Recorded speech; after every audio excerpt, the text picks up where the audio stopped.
할렐루야. 우리 주님을 사랑하시면 아멘 하시겠습니다. 오늘이 무슨 날입니까? 왕이 오신 날, 왕이 나신 날, 기쁘다 구주 오신 날, 우리 구주 나신 날. 제가 우리 찬양에 있는 것들을 다 인용을 해봤습니다. 여러분 기쁘십니까? 우리 안산교회 성도들은 워낙 거룩하고 경건하셔서 우리 성가들은 열심히 왕이 나셨다고 막 지휘자가 막 열심히 지휘를 하고 성가대가 열심히 찬양하는데 우리 성도들은 굉장히 거룩하신 모습으로 계셔서 진지함은 좋으나 오늘만큼은 좀 편안하게 기쁘고 감사하게 하나님께 영광을 돌리면서 예수님의 탄생을 축하하는 그런 모습이셨으면 좋겠습니다. 우리 옆에 분에게 여러분이 가지고 있는 최고의 살인 미소를 가지고 환한 미소로 왕이 나셨습니다. 구주가 나셨습니다. 기쁘다 구주 오셨습니다. 할렐루야. 오늘 기뻐하지 않으면 언제 기뻐하겠습니까? 예수님의 탄생을 마음껏 기뻐하면서 하나님께 영광 돌렸으면 좋겠습니다. 우리 감사 박수 한번 할까요? 하나님 감사합니다. 주님 오셔서 감사합니다. 찬양하고 경배합니다. 할렐루야. 한번 따라 하실까요? 큰 기쁨에 좋은 소식이 되시는 예수 그리스도. 큰 기쁨에 좋은 소식이 되시는 예수 그리스도. 그러고 보니까 우리가 인사 하나가 빠졌죠. 우리 한 번 더 인사할 때에 옆에 분에게 메리 크리스마스 한번 인사하십시오. 그걸 기다리셨군요. 메리 크리스마스를 굉장히 좋아하시네요. 그렇죠. 이 성탄절에 빼놓을 수 없는 인사가 메리 크리스마스죠. 그러면 묻습니다. 메리 크리스마스가 무슨 뜻일까요? 메리 크리스마스. 메리라고 하는 단어는 우리가 아주 어렸을 때는, 이제 제 나이 때 어렸을 때는 보통 그 옆집의 개 이름이 전부 메리 독고종이었습니다. 기억하시나요? 웬만하면 메리 독고종이었습니다. 그래서 지나가는 똥개를 보면 메리 독고종 그랬습니다. 그 중에 하나 걸리라고. 가만히 생각해 보니까 메리라고 하는 게 무슨 뜻인지 몰랐지만 하여튼 메리라고 불렀고, 독구는 보니까 영어로 DOG 그걸 갖다가 일본식으로 독구라 그랬던 것 같고, 쫑은 뭐예요? 좌안이죠. 좌안. 영어로 좌안인데 일본말로 쫑 그랬던 것 같습니다. 어쨌든 메리라고 하는 것은 굉장히 즐겁다, 기쁘다 또 이런 의미를 가지고 있습니다. 그런데 메리 크리스는 뭘까요? 그리스도라는 의미를 가지고 있습니다. 그러니까 그리스도는 뭐냐면 메시아, 기름 부은 자, 구원자 이런 의미를 가지고 있습니다. 그러면 남은 게 마스가 남았습니다. 이 마스가 이게 한국말인가 일본말인가 영어인가, 일본말에 보니까 아리가도 고자이마스 마스가 있더라고요. 일본말인가, 일본말도 아니죠. 마스는 뭐냐면 영어로 매스라고도 하는데 예전에 라틴어에서 온 말인데요. 이 제사, 예배를 메스, 또 요즘은 그 캐톨릭에서 미사 드린다 이런 표현을 쓰지 않습니까? 그러니까 예전에 가장 즐겁고 행복한 그리스도가 탄생한 최상의 예배와 제사, 이런 의미가 바로 메리 크리스마스라는 것입니다. 그냥 우리가 메리 크리스마스 하지만 예수님의 탄생의 최고의 예배와 제사의 의미를 가지고 있는 것을 뭐라고 부른다? 메리 크리스마스. 그러니까 메리 크리스마스는 예수님의 탄생을 축하하는 진정한 예배자들의 아름다운 신앙의 고백입니다. 자, 의미를 아셨으니까 우리가 한 번 더 이왕에 인사하실 거 그런 마음을 가지고 한 번 더 메리 크리스마스 우리 한번 인사하시기 바랍니다. 할렐루야. 그러니까 메리 크리스마스는 이제 아무나 하는 인사가 아니죠. 진정한 예배자가 되는 마음이 그런 고백을 할 수가 있습니다. 그러면 또 하나가 있죠. 성탄절이라고 말을 합니다. 성탄절은 또 무슨 뜻입니까? 오늘은 왜 이 크리스마스 예배에 질문이 많을까요? 성탄절은 무슨 뜻일까요? 우리가 성탄절 뒤에도 보면 성탄 축하 예배 이런 말을 쓰고 있는데 성탄절은 무슨 뜻이에요?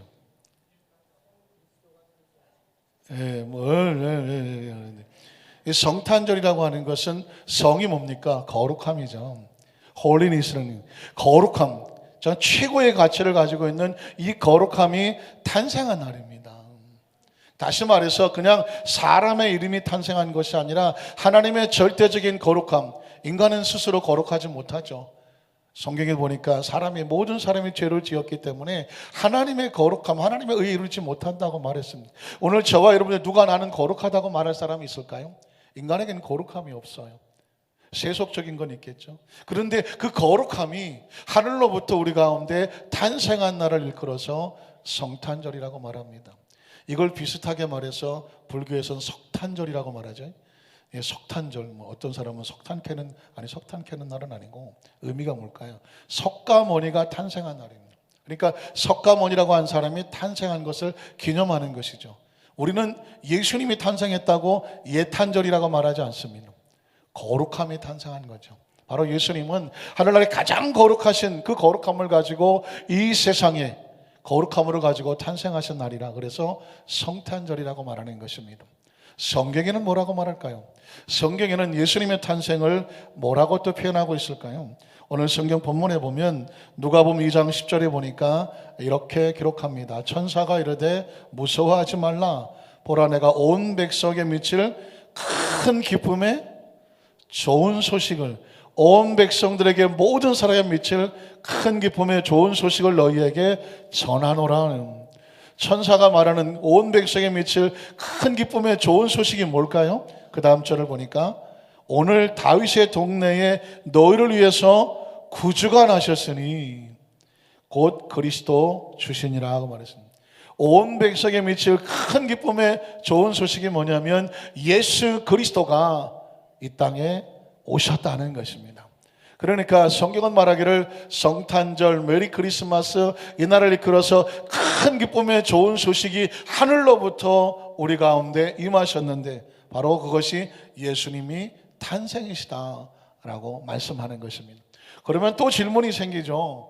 아니 예수님께서 이 땅에 오시는 것이 우리에게 무슨 큰 기쁨의 좋은 소식이 될까요? 우린 첫 번째로 성경을 통해 살펴보면 예수님이 오시면 비어진 삶에, 비어진 곳에 채워지는 역사가 나타났습니다. 한번 읽어볼까요? 예수님은 인생의 빈배를 풍성하게 채워주시는 분 믿으십니까? 예수님의 탄생이 왜 우리에게 큰 기쁨의 좋은 소식이냐? 예수님이 이 땅에 오셔서 그 예수님을 만나는 사람에게는 그 비어진 곳을 채우시는 역사가 나타났기 때문에 그렇습니다. 누가복음 5장에 보면 혹시 성경을 잘 아시는 분들은 누가복음 5장 하면 떠오르는 사람이 생길 텐데요. 그 사람은 바로 베드로입니다. 베드로. 예수님의 수제자였었지만 예수를 만나기 전에 그 사람은 어부였었습니다. 갈릴리 어부였었는데 이 사람이 밤새도록 그물을 던져서 고기를 잡으려고 했지만 한 마리도 잡지를 못합니다. 그래서 어떻게 합니까? 새벽에 투덜거리며 피곤한 눈을 감겨가면서 그물을 잘 씻어서 잘 정리해야 또 그날 저녁에 다시 그물을 던질 수가 있습니다. 그 비어진 그 베드로의 빈배에 예수님이 오셨는데 놀랍게도 전혀 고기잡이를 모르는 예수님께서 베드로의 빈배를 채우는 역사가 나타납니다. 뭐라고 성경은 기록할까요? 같이 한번 현장으로 가보겠습니다. 오늘 1절에 보니까 무리가 몰려와서 예수님의 말씀을 들을새, 하나님의 말씀을 들을새 예수는 게네사렛 호숫가에 서서 호숫가에 배 두 척이 있는 것을 보시니 어부들은 배에서 나와서 그물을 씻는지는. 혹시 그 전에 고기 잡아보셔서 어부를 해보신 적 있으신가요? 어부는 그물이 생명 아닙니까? 혹시 고기를 못 잡았다고 할지라도 찢어지고 이것저것 잘못 묻은 거, 해초 같은 거 이런 걸 다 뜯어내야 다음에 또 고기를 잡을 수 있습니다. 그런데 지금 한 마리도 못 잡고 그물을 씻는다는 것은 소위 말하는 파장이죠. 아무런 소득이 없습니다. 얼마나 씁쓸하고 힘들고 피곤하고 지치겠습니까? 빨리 집에 가서 그냥 눕고 싶을 것이었습니다.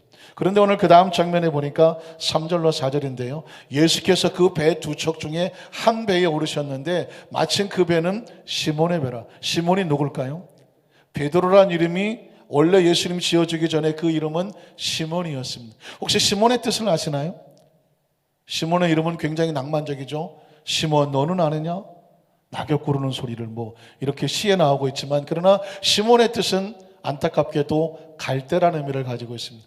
쉽게 흔들리고 팔랑거리는 이름이 시몬이에요. 그러니까 베드로가 원래는 그런 사람이었다는 것입니다. 그런데 그 시몬의 배에 오르셨습니다. 그 배는 시몬의 배라 육지에서 조금 떼기를 청하시고 앉으사 배에서 무리를 가르치셨습니다.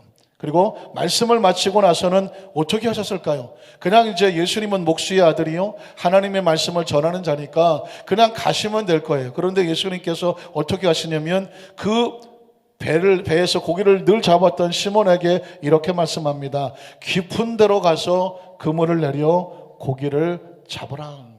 그랬더니 베드로가 어떻게 반응합니까? 5절에 보니까 시몬이 대답하여 이르되 선생님, 우리들이 밤이 새도록 수고하여서 고기를 잡으려 했지만 잡은 것이 없었습니다. 그런데 내가 말씀에 의지하여 내가 그물을 내리겠습니다. 이 말에는 굉장히 중요한 의미가 담겨져 있습니다. 사실은 혹자는 말하기를, 물론 조크지만 베드로가 나온 대학을 갈릴리 대학의 어부과다 이렇게 표현을 합니다. 다시 말해서 어려서부터 갈릴리에서 고기를 잡고 자랐으니 잔뼈가 굵었고 적어도 금을 던지는 데는 전문가요. 어느 시점에 어디다가 포인트를 정해서 그물을 던져야 고기를 많이 잡는다는 것을 가장 잘 알고 있는 사람이 베드로입니다. 박사 학위를 줘도 전혀 손색이 없었죠. 그래서 베드로가 작심하고 밤에 그 포인트마다가 그물을 던져서 고기를 잡으려고 했는데 한 마리도 못 잡았다는 것입니다. 그런데 목수의 아들이 이 전문가인 어부에게 이렇게 말하는 것입니다. 그리고 그 새벽에, 이제 아침이죠. 날이 밝았으니까 아침이 됐는데, 아니 그 해가 찬란하게 쳐 있는 그곳에 고기들이 다 숨어 있는 거, 고기가 안 잡히는데 예수님 말씀하시기를 깊은 데로 가서 그물을 던져라. 사실은 베드로 입장에서는 자존심 상하는 것입니다. 이 바닥은 내가 전문가인데 다 해봤는데 안 되거든요. 왜 안 해봤겠어요? 하고 싶은 대로 다 했을 것입니다. 왜냐하면 베드로에게는 장모가 있는데 그 장모님이 몸이 아파서 누워 계시는 거예요. 그래서 베드로는 밤새 고기를 잡아서 시장에 팔아서 돈을 얻어야 장모의 약값도 하고 생활을 할 수가 있습니다. 그러니까 베드로가 지금 고기를 못 잡고 있으니 얼마나 피가 마르겠습니까? 입이 바짝바짝 마르고 병석에 누워있는 장모를 생각하고, 만약에 빈손으로 가면 약값도 못 구하고 먹을 양식도 없는데 정말 사투를 벌이면서 그물을 던졌을 것입니다. 그래도 잡지를 못했어요. 인생의 삶을 살아보면 내 힘으로 안 되는 게 있거든요. 아무리 노력해도 안 되는 게 있단 말입니다. 그런 베드로에게 예수님이 오셔서 약 올리는 것도 아니고 깊은 데 가서 그물 한번 다시 던져봐 이렇게 말하는 것이었습니다. 사실 자존심 내려놓고 그 말을 듣는다는 건 결코 쉽지 않습니다. 그런데 놀라운 것은 베드로가 이렇게 결정하죠. 말씀에 의지하여 내가 그물을 내리겠습니다. 왜 그랬을까요? 예수님께서 말씀을 전하는 걸 들으면서 예수님이 하나님의 아들이라는 것을 말씀을 통해서 깨달아졌고 믿어졌기 때문에 그렇습니다. 그래서 그는 자신의 경험을 믿지 않습니다. 상식을 믿지 않고 기술을 믿지 아니하고 말씀에 의지해 보겠다고 말합니다. 그래서 말씀에 의지하여 내가 그물을 내리겠습니다 하고 깊은 곳으로 갑니다. 그리고 그물을 던집니다. 어떻게 됐을까요? 그렇게 하니 고기를 잡은 것이 심이 많아 그물이 찢어지게 되었다라고 말합니다. 여러분, 이것은 베드로의 실력입니까? 베드로의 경험입니까? 베드로의 전문 지식입니까? 아닙니다. 예수님의 말씀에 근거하여 베드로는 따랐을 뿐입니다. 순종했을 뿐입니다. 그런데 베드로의 실력을 뛰어넘는 초자연적인 하나님의 능력의 역사로 고기를 잡게 되었습니다. 그러니 베드로가 어떤 심정이 되겠습니까? 그 다음 절을 보니까 이에 다른 배에 있는 동무들에게도 손짓하여 와서 도와달라고 말합니다. 그랬더니 그들이 와서 2배에 채웠는데도 가득 차고 넘치게 됐습니다. 이건 상상할 수 없는 일이 벌어졌습니다. 이때 베드로가 어떤 생각을 합니까? 아차 싶었죠. 이분은 보통 사람이 아니구나. 그래서 8절에 보면 이렇게 말하죠. 시몬 베드로가 이를 보고 예수의 무릎 아래 엎드려 이르되 주여 나를 떠나소서 나는 죄인이로소이다. 같은 세상에 섞여 너나 나나 다 똑같았어요. 너도 죄인이고 나도 죄인이에요. 다 도토리 키재기였었습니다. 그런데 예수님의 말씀을 들을 때 예수님은 달랐습니다. 하나님의 말씀과 그 말씀 속에서 떨어지는 그 거룩함과 신비함은 이루 말할 수가 없었습니다. 거기다가 자신이 밤새도록 뒤졌던 그 바다에서, 그 호숫가에서 고기를 잡을 수가 없었는데 예수님은 고기가 어느 곳에 이미 알고 계셨습니다. 그 고기를 잡았는데 그 2배에 가득 채우고도 남았습니다. 베드로는 깨우침이 왔습니다. 이 사람은 그냥 사람이 아니구나. 하나님의 아들이구나. 그래서 그는 자신같이 더러운 죄인이 하나님의 아들 앞에 같은 배에 있을 수가 없었습니다. 그래서 어떻게 합니까? 나는 죄인이니 주님이 나를 떠나십시오라고 말씀을 합니다. 그 다음 절을 보니까 예수님께서 하시는 그 반응이 나오는데, 이는 자기 및 자기와 함께 있는 모든 사람이 고기 잡힌 것으로 말미암아 놀라고 세베대의 아들로서 시몬의 동업자인 야고보와 요한, 다 어부들이 다 같이 놀랐다는 것이죠. 그랬더니 11절에 보니까 예수께서 시몬에게 이르시되 무서워하지 말라. 이제 후로는 내가 사람을 취하리라 하시니 어떻게 합니까? 그들이 배들을 육지에 대고 모든 것을 버려두고 예수를 따르니라. 왜 크리스마스 성탄절에 누가복음 10장인 5장에는 왜 이 말씀이 다시 필요할까요? 마치 베드로의 빈배는요, 우리의 삶의 인생과 같습니다. 제가 아까 말씀드렸지만 우리가 아무리 노력해도 인간의 능력으로 안 되는 부분이 있습니다. 그렇지 않습니까? 여러분, 저와 여러분의 인생을 살아오면서 정말 최선을 다하려고 노력을 해도 마치 베드로의 빈배처럼 소득이 없을 때가 있습니다. 가정에 어려운 문제가 있고 사업에 어려운 문제가 있을 수 있습니다. 직장에 어려운 문제도 있고요. 자녀가 내 속으로 켰는데 내 마음대로 안 됩니다. 우리 건강은 내 마음대로 됩니까? 우리가 아무리 경제적인 것을 내 마음대로 해보려고 해도 안 될 때가 있습니다. 오늘 예수님께서 우리 가운데 오셔서 마치 베드로의 빈배를 찾아오시는 것처럼 인간의 한계점에 이르렀을 때에 그 주님께서 찾아오셔서 역사하시는 것입니다. 그리고 그 빈배를 채워 주셨다고 성경은 말씀하고 있습니다. 마치 이 인류가 죄를 짓고 불의해서 인생의 빈배처럼 아무리 노력해도 아담과 하와가 받은 저주 아래서 땀 흘려 노력해도 소득을 얻지 못합니다. 그 저주를 풀어서 그것을 해결하고 회복할 수 있는 분이 누구냐? 바로 예수 그리스도께서 이 땅에 오시면 저주가 떨어져 나가고, 믿으십니까? 그 비어진 배를 채워주시는 그 초자연적인 역사로 찾아오신 분이 누구냐? 예수님인 줄로 믿습니다.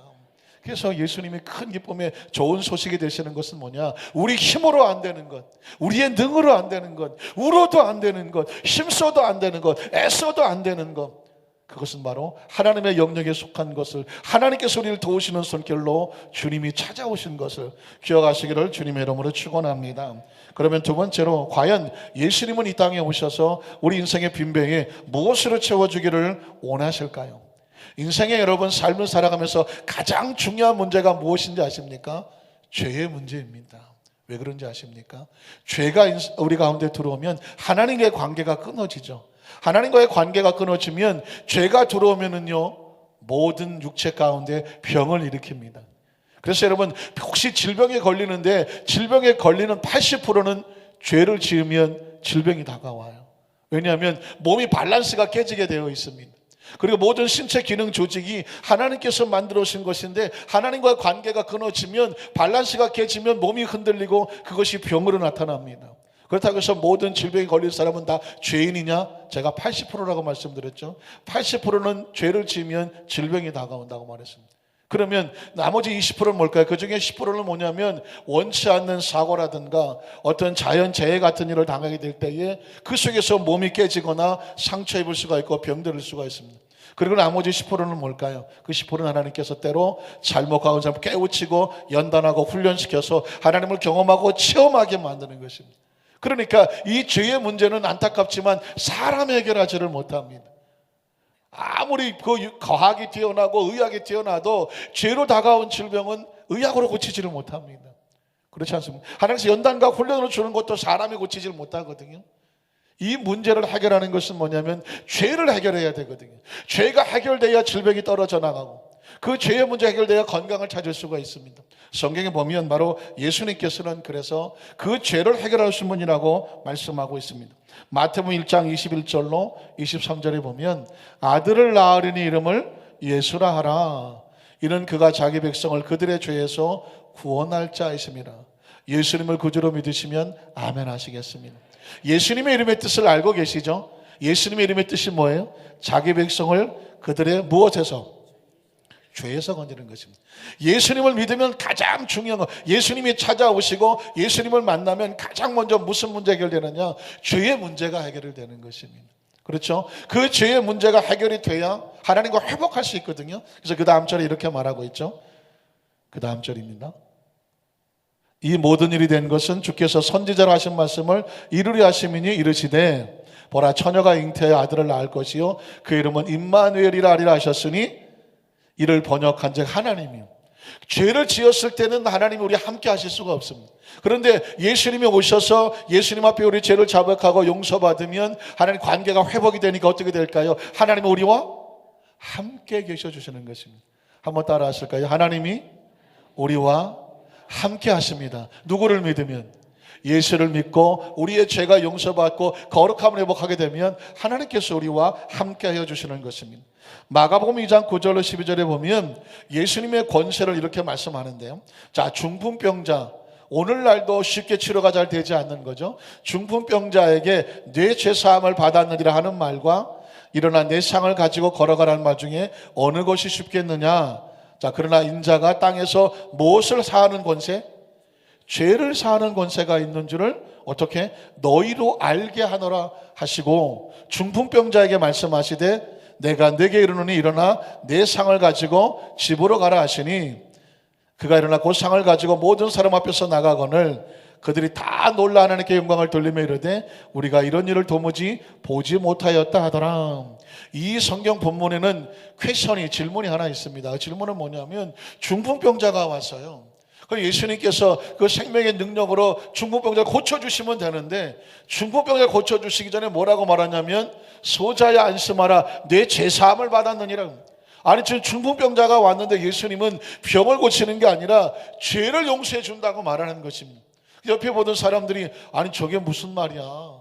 아니 중풍병자가 지금 낫는 게 우선이지 무슨 죄를 사해 준다고 죄에 대해서 말을 하나. 그런 말하기를 지가 뭔데 죄를 사한다고 그래. 이렇게 옆에서 말하는 사람이 있었습니다. 그때 예수님께서 하신 말씀이 뭐냐면 인자가 온 것은 죄를 사하러 주시는 권세가 있다는 것을 너희로 알게 하기를 원한다는 것입니다. 다시 말해서 중풍병자가 해결되기 위해서는 뭐가 먼저 해결돼야 돼요? 죄의 문제가 해결돼요. 그러니까 이 사람은 지금 중풍이 뭐 때문에 걸렸어요?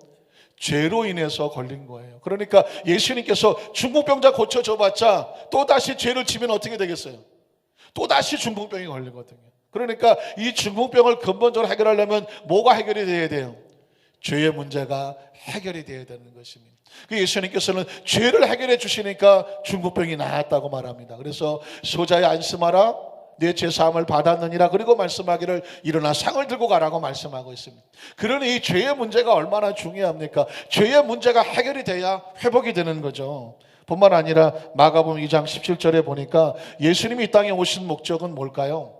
예수께서 들으시고 그들에게 이르시되 건강한 자에게는 의사가 쓸데없고 병든 자에게라 쓸데있느니라. 나는 무엇을 부르러 온 것이 아니요 의인을 부르러 온 것이 아니라 누구를 부르러 왔더라고요?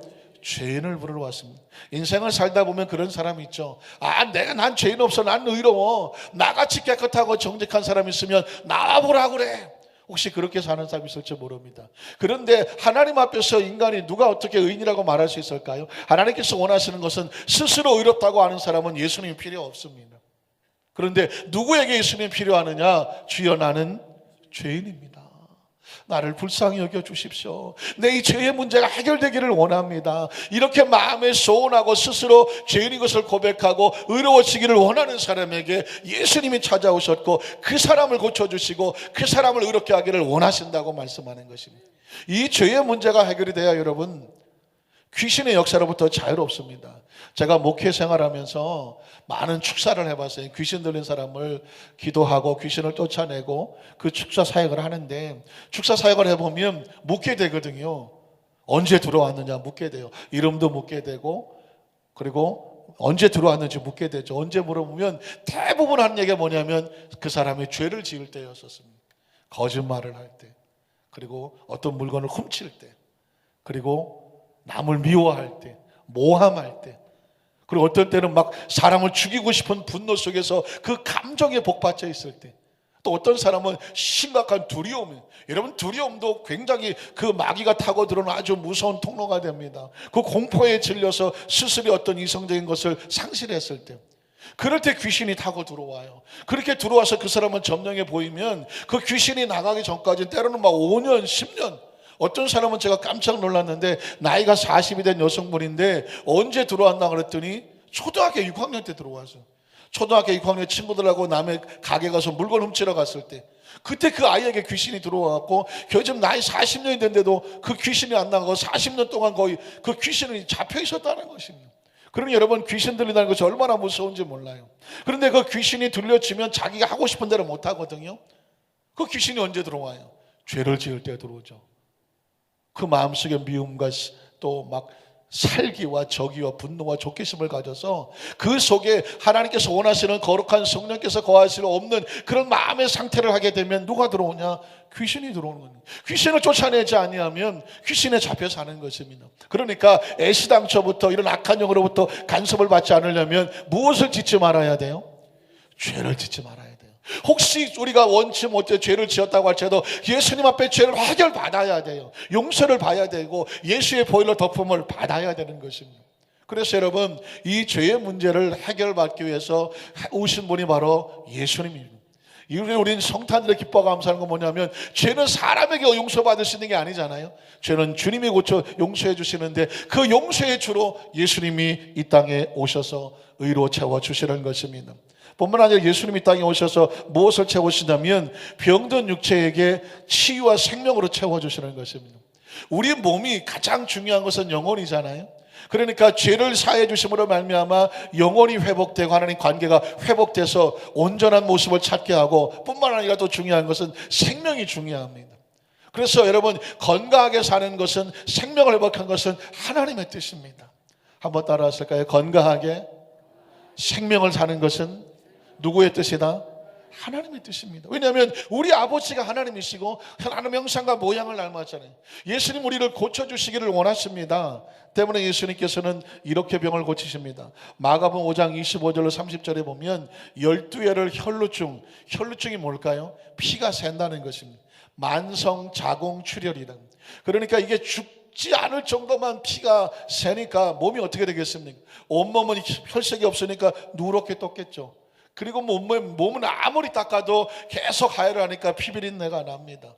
이 사람은 이제 남편이고 자식이고 다 떠났을 겁니다. 12년을 이 혈루증으로 고통을 알았습니다. 이 여자가 어떻게 됐을까요? 그 다음 절을 보면은요, 많은 의사를 찾아다녔겠죠. 그리고 많은 의사를 찾아냈는데 도움이 되어야 되는데 이 방법으로 해도 안 되고 저 방법으로 해도 안 되니까 몸만 망가지고 고통을 받았습니다. 뿐만 아니라 이 의사 저 의사에게 병원비 치료비 약값 갖다 댔으니 가지고 있는 재산을 다 허비했다고 말하고 있습니다. 이제 희망이 없고 꿈이 없어요. 아무 효험이 없고 도리어 몸이 더 중하여졌습니다. 이 사람에게 필요한 건 뭘까요? 생명이죠. 그런데 그 다음 절에 보니까 예수의 무엇을 듣고?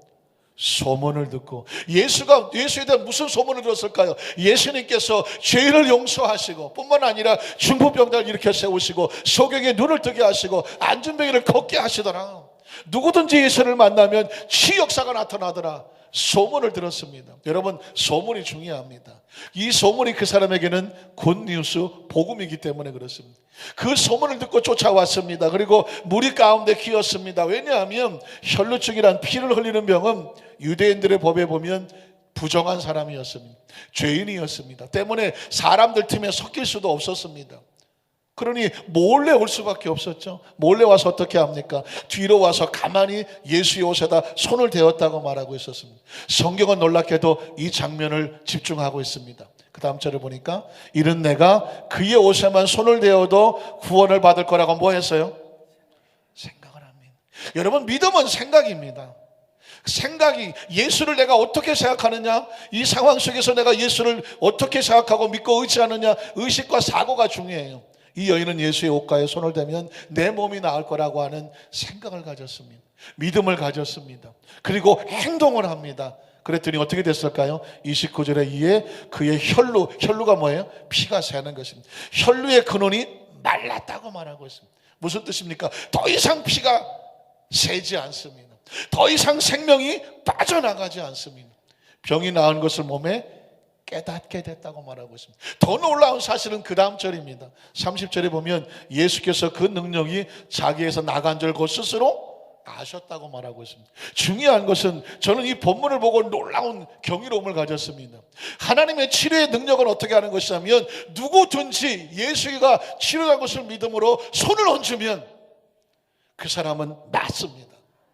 믿으십니까? 자동으로 낫습니다. 왜냐하면 예수님께서 이 여인을 보고 너는 나라, 너는 낳지 마라, 예수님이 감정과 기분에 따라 행하지 않았습니다. 그 믿음을 가진 사람이면 누구든지 나왔습니다. 실제로 성경에 보면 이 여인은 예수의 얼굴을 보지도 않았습니다. 예수님은 이 여인이 누군지도 몰랐습니다. 어떻게 할 수 있느냐면 자기 몸에서 능력이 나간 것 뒤에서 나갔다고 말하고 있습니다. 나중에 알고 누가 손을 얹었는지를 찾고자 했다고 말하고 있습니다. 사랑하는 성도 여러분, 한번 따라 하실까요? 예수님의 능력은 자동이다. 자동입니다. 누구든지 손을 얹는 자마다 나음을 얻습니다. 10명의 문둥이가 예수를 찾아와서 다윗의 자손 예수를 불쌍히 여기소서 했을 때에 그들이 너희가 나음을 그 제사에 보고하라고 나갔을 때 10명이 다 나았다고 말하고 있습니다. 다시 말해서 지금 이 순간에도 예수를 구주로 믿가라며 자녀된 것을 가슴에 품고 내가 예수 이름 나을 것을 믿습니다. 여러분의 몸에 쏟고 기도하면 주님께서 그 믿음대로 고쳐주시는 것이지 집사님은 고쳐주고 나는 안 고쳐주나 그게 아니에요. 오늘 예수님의 능력은 자동으로 믿음으로 구하는 누구든지 나을 수 있습니다. 믿으십니까? 이 믿음의 생각을 품게 되시기를 주님의 이름으로 축원합니다. 성경은 왜 기록되어 있느냐? 이 사실을 알라고 기록되어 있습니다. 그 사실을 믿으라고 기록되고 있는 것입니다. 그 사실을 적용하라고 기록되고 있는 것입니다.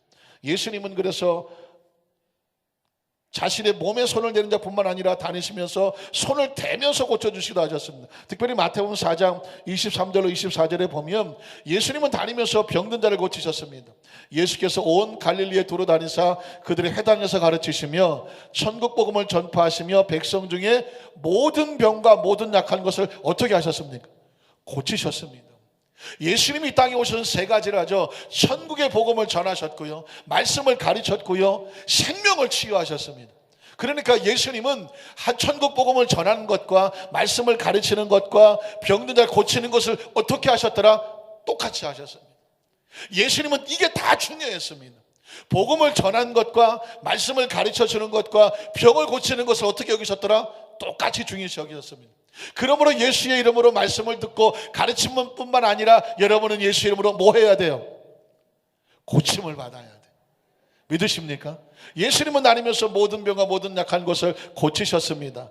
그의 소문이 온 수리아에 퍼진, 여러분 아까 제가 말씀드린 소문이 중요하다고 말했죠. 그의 소문이 온 수리아에 퍼진지라 사람들이 모든 앓는 자 곧 각종 병에 걸려서 고통당하는 자, 귀신 들리는 자, 간질하는 자, 중풍을 데려오니 그들을 다 어떻게 하시더라? 고치시더라고 말했습니다. 뿐만 아니라 여러분 마태복음 8장 2절로 3절에 보면 예수님이 직접 손을 얹어주신 적도 있습니다. 한 나병 환자가 뭐예요? 문둥병 환자가 나와 절하며 이르되 주여 원하시면 저를 깨끗하게 하실 수 있나이다 하거늘 예수께서 무엇을 내밀어? 손을 내밀어 그에게 대심에 이르시되 뭐라고 말했을까요? 내가 원하노니 깨끗함을 받으라 하시니 즉시 그의 나병이 깨끗해 되었다고. 여러분 혹시 제가 그전에 설교할 때 컨택 포인트라는 말을 쓴 적이 있습니다. 컨택 포인트, 컨택이 뭐예요? 컨택트 렌즈 하죠. 눈에 이게 붙였기 때문에 컨택트 렌즈라고 말합니다. 컨택은 뭐냐면 접촉한다는 것이고 함께 한다는 것입니다. 그러니까 마치 혈류 골증 걸던 여인이 예수 옆에 손을 대는 것은 컨택하는 거죠. 또 예수님이 문둥병 환자에게 손을 든 것은 컨택하는 것입니다. 그 컨택하는 포인트에 생명의 치유 역사가 나타납니다. 오늘날 우리는 어떻게 컨택할 수 있을까요? 말씀에 컨택할 수가 있습니다. 말씀이 선포되면 말씀 가운데에 주여 이 말씀이 나에게 임하셨으니 말씀이 나에게 컨택하셔서 치료의 말씀이 선포되니 나에게 치료 역사가 나타날 줄로 믿습니다. 제가 얼마 전에 어떤 성도님 안수를 했어요. 그분이 유방암이 걸렸어요. 그래 암이 걸리면 참 얼마나 치명적입니까? 수술을 해야 된다고 하고 렉시 뭐 CT 이런 다 걸리지 않습니까? 간절히 같이 기도를 했습니다. 그리고 맡기는 거죠. 근데 그 기도가 컨택이거든요. 그 말씀이 컨택이거든요. 예수 이름이 컨택이거든요. 그런데 그 수술하러 가서 이렇게 뭐 병원에 가서 이렇게 다시 검사를 했더니 의사가 자꾸만 검사를 다시 하자 하더니 뭐라고 말하냐면 그 혹이 쭈그러들었다는 것입니다. 암이 줄어서 조그매져서 수술할 필요가 없다고 말하는 것입니다. 여러분은 강심장이죠. 하나님 우리 감사 박수 하겠습니다. 그런데 그 의사의 말이 재밌어요. 뭐라고 말하냐면 참 당신은 운이 좋다. 운이 좋다고 말해요. 왜냐하면 이건 수술해봐야 되는 건데 스스로 쭈그러지는 법이 없다는 것입니다. 그런데 당신은 이런 초자연적인 역사가 나타났으니 당신은 운이 좋은 사람이다. 의사는 그렇게밖에 못해요. 아니 전 저희 집 아이한테 의사가 한 얘기를 기억하니까요. 넌 참 운이 좋다. 의사가 볼 때 초자연적인 역사는 그런밖에 말이 안 돼요. 참 운이 좋다. 근데 우리 하나님의 사람은 뭐라고 말합니까? 누가 고치셨나요? 하나님이 고치신 것입니다. 여러분, 지지난 예배 가운데 우리 교회 한 성도님께서 예배 가운데 치료를 경험했습니다. 그건 뭘까요? 이명이었어요. 이명. 젊으신 분인데 이명 아십니까? 귀에서 막 기차 소리도 나고 막 이상한 소리가 나서 정상적인 생활하기가 아주 힘듭니다. 그래서 그 이명을 가지고 고생하는 사람들이 치료받는 것도 굉장히 어려워요. 그런데 말씀을 듣는 거예요. 말씀을 듣고 기도하는 가운데 그렇게 막 머리가 어지럽고 들렸던 이명의 증세가 깨끗이 떨어져 나갔습니다. 왜 떨어져 나갔을까요? 말씀이 컨택되잖아요. 그리고 그 말씀 가운데 예수의 생명의 능력이 임하게 되니까 그 증세가 떨어져 나가는 것입니다. 이 정도는 박수 안 칩니까? 하나님께 우리 감사하고. 왜? 하나님이 하신 거니까. 하나님이 하신 거니까. 제가 이 말씀을 드린 이유는 뭐냐면 이것이 소문이 돼야 되는, 혈루증거린 여인도 소문 듣고 왔습니다. 그 소문이 수리아에 퍼지니까 많은 사람들이 예수 앞에 나왔습니다. 그리고 고침을 받았습니다. 여러분, 적어도 우리 예배 가운데 강력한 치유 역사가 나타나는 것을 여러분 소문을 내셔도 좋아요. 왜냐하면 예수님의 소문이니까. 사실은 강대상에 올라오기 전에 저는 수십 년 동안 하나님 앞에 기도하면서 목회할 때마다 하나님 예배 가운데 치유 역사가 나타나게 하여 주시옵소서. 어떤 때는 손을 얹고 기도할 때 역사가 나타나고, 어떤 사람은 말씀을 듣는 가운데 나타나고, 어떤 사람은 찬양한 가운데 나타나는. 그러니까 왜 그럴까? 이게 전부 컨택이에요. 하늘나라를 경험하는 것입니다. 체험하는 것입니다. 제가 지난주에도 말씀을 선포하셨는데 말씀을 듣는 가운데 하나님 치료 역사가 나타나게 하여 주시옵소서. 중무병자 고침받게 하여 주시고, 암덩이가 떨어져 나가게 하여 주시옵소서. 통풍이 사라지게 도와주시고, 불면증이 떠나가게 하시옵소서. 왜 그렇게 할까요? 말씀에 기록되어 있습니다. 베드로가 말씀을 선포할 때에 그 말씀을 듣는 고넬료의 집의 가운데 무엇이 임하더라? 성령의 세례가 임하더라고 말했습니다. 그 말씀이 임하니까 성령이 임하게 되고, 성령의 세례가 임하고 방언이 터진 역사가 나타났습니다. 우리가 이걸 기대하지 않았습니다. 말씀은 그냥 머리로 듣는 거야, 그냥 깨우치는 거야, 그냥 설교야, 이렇게 생각하셨습니까? 말씀은 하나님의 나라가 임하는 것입니다. 권세가 임하는 것입니다. 생명이 임하는 것입니다. 치료가 임하는 것입니다. 그러니까 이 말씀을 그냥 설교라고 생각하면 안 되고, 그냥 듣고 깨우치는 것이 아니라 하나님의 나라가 임합니다. 말씀을 듣다가 성령의 세례가 임하고, 말씀 듣다가 치료 역사가 나타나고, 말씀 듣다가 지혜가 나타나고, 말씀을 듣는데 내 마음속에 염려가 떨어져 나가요. 절망이 떨어져 나가요. 근심이 떨어져 나가고, 마음이 평안해지고, 담대함이 생기고, 용기가 생기고, 주님 나를 용서해 주십시오. 회개하는 심령 가운데 내가 너를 용서하는 평안해질지어다. 죄사함의 역사가 나타나는 거예요. 왜 그럴까요? 말씀은 하나님이시고 말씀은 예수님이지 않습니까? 말씀이 육신이 돼 우리 가운데 거한다고 말했습니까? 여러분, 성탄절이 무슨 의미가 있습니까? 말씀이 오셨습니다. 그 말씀이 육신이 되셨습니다. 우리 가운데 생명으로 오셨습니다.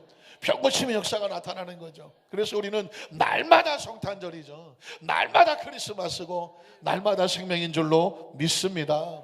그렇다고 하면 우리 마지막 세 번째로, 이제 큰 기쁨의 좋은 소식이 내 것이 되어야 되지 않겠습니까? 어떻게 해야 될까요? 마태복음 26장 36절로 41절에 보면 겟세마네 동산에 예수님이 나오십니다. 아니, 메리 크리스마스 성탄절에 겟세마네 동산에 예수님이 왜 나올까요? 겟세마네 동산에 예수님은 가장 절박하고 절실하십니다. 그런데 거기서 세 가지를 원하시더라고요. 우리들에게 세 가지를 원하셨어요. 성탄절에 예수님의 세 가지 원함을 한번 생각해 보는 것은 의미가 있습니다. 38절을 먼저 볼게요. 38절, 36절부터 읽어볼까요? 이에 예수께서 제자들과 함께 겟세마네라는 곳에 이르러 제자들에게 이르시되 내가 저기 가서 기도할 동안에 너희는 여기 앉아 있으라 하시고, 베드로와 세베대의 두 아들을 데려가실 때 자, 주님의 모습을 보십시오. 고민합니다. 예수님이, 하나님의 아들이 고민합니다. 그리고 슬퍼합니다. 그리고 이에 말씀하시되 내 마음이 매우 고민하여 죽게 되었다. 하나님의 아들의 이런 심정을 들어보신 적이 있으십니까? 너희는 여기 머물러 주께서 원하시는 세 가지가 있는데 첫 번째가 뭐예요? 나와 함께 해라. 예수님이 겟세마네 동산에 처절하게 우리에게 원하는 게 뭐냐면 나와 함께 있어 달라는 거예요. 한번 따라 하실까요? 나와 함께. 사랑하는 성도 여러분, 성탄절은 예수님이 우리를 찾아오셨지만 성탄에 주님을 만난 사람이 이 땅의 삶을 사는 동안에 반드시 해야 될 것은 뭐냐면 주님과 함께라는 것입니다.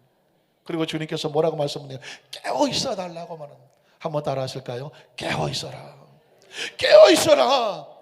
깨어있다는 건 뭐냐면 그 다음 절 보면 나옵니다. 그 다음 절에 조금 나가서 얼굴을 땅에 대시고 엎드려 기도하여 이르시되 내 아버지여 만일 할만하시거든 이 자를 내게서 지나가게 하옵소서. 그러나 나의 원대로 하실 맛이 없고 아버지 원대로 하옵소서 하시고 제자들에게 오사 그 자는 것을 보시고 베드로에게 말씀하시되 너희가 나와 함께 한 시간도 이렇게 깨어 있을 수 없더냐. 그 다음에 시험에 들지 않게 깨어서 뭐 해라? 기도하라. 깨어 있는다는 얘기는 기도한다는 얘기입니다. 이 땅의 삶을 살면서 이 성탄절에 오신 예수님이 우리에게 원하는 게 있어요. 함께 깨어서 기도해달라. 그 이유는 뭘까요? 시험에 들지 않도록. 여러분, 시험은 뭘까요? 마귀의 유혹이에요.